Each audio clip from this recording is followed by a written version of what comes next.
I am not satisfied because मुझे लगता है कि उनको पहले पूरा सिस्टमेटिकली करना चाहिए था, डन करना चाहिए था।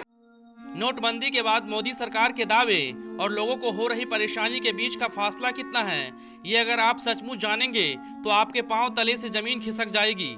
नोटबंदी के 38 दिन बीत जाने के बाद भी हालात सामान्य नहीं हो रहे हैं। देश के अलग अलग हिस्सों से मिल रही जानकारी के मुताबिक बड़े स्तर पर मजदूरों का पलायन हो रहा है। कर रहा है मोदी, देखो जनता कितनी दुखी हो रही है। क्या पैसे जमा कर ले, इनको पैसे दे रहे? आपके पास घर में खाने के लिए पैसे हैं? खाने के पैसे ही नहीं हो रहे, ना यहाँ बैठने दे रहे पटरी वाले को। कितने गरीब आदमी को परेशान कर।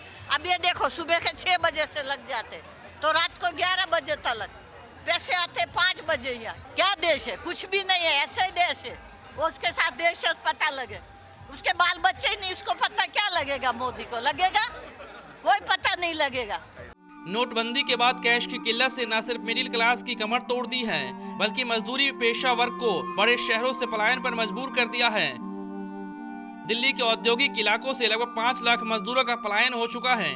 नोटबंदी के बाद इन औद्योगिक इलाकों में कई फैक्ट्रियों में या तो काम ठप पड़ चुका है या फिर कई फैक्ट्रियों बंद होने के कगार पर पहुंच चुकी है। पहले तो हम ये लग रहे थे कि पहले जो मोदी जी कर रहे हैं वो ठीक कर रहे हैं, लेकिन हर बार जो है सब्र का फल मीठा तो होता है, लेकिन यहाँ मुझे लगता है कि सब्र का फल खट्टा होने जा रहा है और ये सक्सेस होगा नहीं है और अब सारी पब्लिक भिड़क जाएगी। अब दिल्ली में लगभग 40 औद्योगिक इलाके हैं, जिसमें सरकार द्वारा विकसित और गैर सरकारी भी शामिल हैं। उत्तर प्रदेश, बिहार, बंगाल, उड़ीसा जैसे राज्यों से आए लगभग 15 लाख मजदूर इन इलाकों में काम कर अपनी रोजी रोटी कमाते हैं। दिल्ली के उद्योग मंत्री सत्येंद्र जैन के मुताबिक नोटबंदी के बाद उभरे हालात से परेशान लगभग 15 लाख मजदूर वापस अपने घरों की ओर पलायन कर चुके हैं।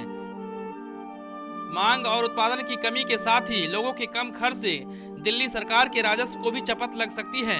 जैन का कहना है कि आने वाले समय में नोटबंदी की वजह से देश में आर्थिक मंदी का दौर आ सकता है। जो उत्तर प्रदेश से, बिहार से आते हैं, वो नोटबंदी के बाद उनके जीवन पर भी असर पड़ा है और कैश की कमी है। छोटे छोटे जो फैक्ट्रियाँ थी उस पर ताले पड़ रहे हैं, तो भारी संख्या में लोग बेरोजगार हुए हैं और ऐसे भी लोग हैं जो लौट के घर भी वापस जा रहे हैं। गौतम के साथ शंभू कुमार सिंह, नेशनल दस्तक, नई दिल्ली रेलवे स्टेशन, दिल्ली।